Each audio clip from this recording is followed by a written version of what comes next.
Deep സ്റ്റേറ്റും സോറോസും വീണ്ടും ഇന്ത്യക്ക് ഭീഷണിയാവുകയാണ്. Maoist ഭീകര പ്രവർത്തനങ്ങൾക്ക് കോടികളുടെ വിദേശ ഫണ്ട് കൈമാറിയ US മിഷണറി സംഘടനയ്ക്കെതിരെ കർണാടക പോലീസ് UAPA പ്രകാരം കേസെടുത്തിരിക്കുന്നു. ഈ സംഭവം അതീവ ജാഗ്രതയോടെയാണ് ഇന്ത്യ വീക്ഷിക്കുന്നത്.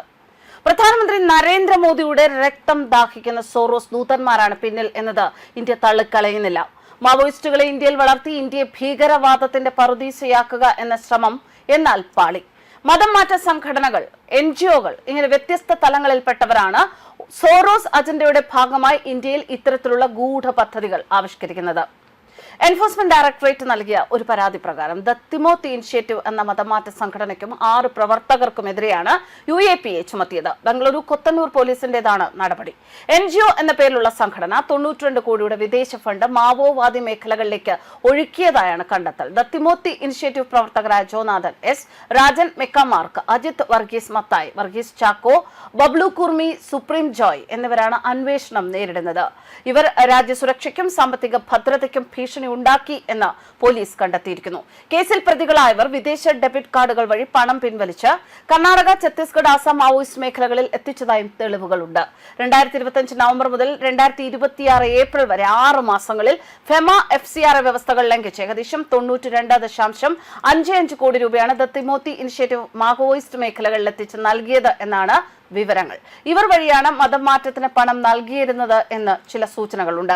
ഏപ്രിൽ 18 ബംഗളൂരുവിലെ കെമ്പഗൌഡ അന്താരാഷ്ട്ര വിമാനത്താവളത്തിൽ 24 വിദേശ ഡെബിറ്റ് കാർഡുകളുമായി മൈക്കമാർക്കിനെ കസ്റ്റഡിയിലെടുത്തിരുന്നു. ഇയാൾ വിവിധ സംസ്ഥാനങ്ങളിലായി 1000-ലധികം വിദേശ ഡെബിറ്റ് കാർഡുകൾ വിതരണം ചെയ്തിട്ടുണ്ട് എന്നാണ് വിവരങ്ങൾ. സംഭവത്തിൽ അന്വേഷണം ആരംഭിച്ചതോടെ ഇവർ US-ലെ വിവിധ ബാങ്ക് സെർവറുകളിൽ നിന്ന് ഫണ്ട് കൈമാറിയ അക്കൗണ്ടുകളും ഡിലീറ്റ് ചെയ്തു കഴിഞ്ഞു. പ്രതികൾ ഡിജിറ്റൽ തെളിവുകൾ നശിപ്പിക്കാൻ ശ്രമിച്ചതായും ED കണ്ടെത്തി. ഇതോടെ പ്രതികൾക്കെതിരെ UAPA ചുമത്തി കേസെടുക്കാൻ ED നിർദ്ദേശിക്കുകയായിരുന്നു. ക്രിമിനൽ ഗൂഢാലോചന, വഞ്ചന, വ്യാജരേഖ ചമയ്ക്കൽ, വ്യാജരേഖകളുടെയും ഇലക്ട്രോണിക് രേഖകളുടെയും ദുരുപയോഗം, നിയമവിരുദ്ധ പ്രവർത്തനങ്ങളിൽ ഏർപ്പെടൽ, നിയമവിരുദ്ധ പ്രവർത്തനങ്ങൾ പ്രോത്സാഹിപ്പിക്കൽ, ഭീകരവാദ പ്രവർത്തനങ്ങൾക്ക് ഗൂഢാലോചന എന്നിവ ഉൾപ്പെടെയുള്ള കുറ്റങ്ങളാണ് പ്രതികളുടെ പേരിൽ ചുമത്തിയത്. ആരുടെയും അറസ്റ്റ് രേഖപ്പെടുത്തിയിട്ടില്ല എന്നാണ് കൊത്തന്നൂർ പോലീസ് അറിയിച്ചിരിക്കുന്നത്. Jonathan S, Rajan, Micah Mark, Ajith Varghese Mathai, Varghese Chacko, Bablu Kurmi, Supreme Joy EDയുടെ കുടുക്കിലായവർ ഇവരാണ്. എൻഫോഴ്സ്മെന്റ് ഡയറക്ടറേറ്റിന്റെ അതീവ രഹസ്യമായ അന്വേഷണത്തിനും പരാതിക്കും പിന്നാലെയാണ് EDയുടെ നടപടി. കഴിഞ്ഞ ഏപ്രിലിൽ പ്രതികളിലൊരാളായ മൈക്ക മാർക്കിനെ വിമാനത്താവളത്തിൽ നിന്നും പിടികൂടി. ഇയാളുടെ പക്കൽ നിന്നും കണ്ടെടുത്തത് 24ഓളം വിദേശ ഡെബിറ്റ് കാർഡുകളാണ്. ഇയാളെ ചോദ്യം ചെയ്തതാണ് ഇന്ത്യക്ക് 1000-ലധികം വിദേശ ഡെബിറ്റ് കാർഡുകൾ 6 മാസത്തിനുള്ളിൽ, അതായത് 2025 നവംബർ മുതൽ 2026 ഏപ്രിൽ വരെ മാത്രം RBI നിയമങ്ങളൊക്കെ കാറ്റിൽ പറത്തി ഈ കാർഡുകൾ വഴി മാത്രം ഇവർ പിൻവലിച്ചത് 92ഓളം കോടി രൂപ. ഇത്രയും കോടികൾ ATMകൾ വഴി പിൻവലിച്ചത് എവിടെ പോയി എന്ന EDയുടെ അന്വേഷണം ചെന്നെത്തിയതാണ് മാവോയിസ്റ്റ് മേഖലയിലേക്കും.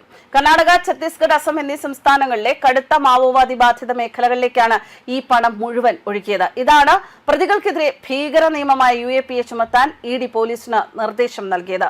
ഇന്ത്യയിലെ കേന്ദ്ര ഏജൻസികളുടെ അന്വേഷണം കടുപ്പിച്ചു എന്ന് മനസ്സിലാക്കിയതോടെയാണ് സംഘം അമേരിക്കയിലെ വിവിധ ബാങ്ക് സെർവറുകളിൽ നിന്നും ഈ അക്കൗണ്ടുകൾ അടിയന്തരമായി ഡിലീറ്റ് ചെയ്തത്.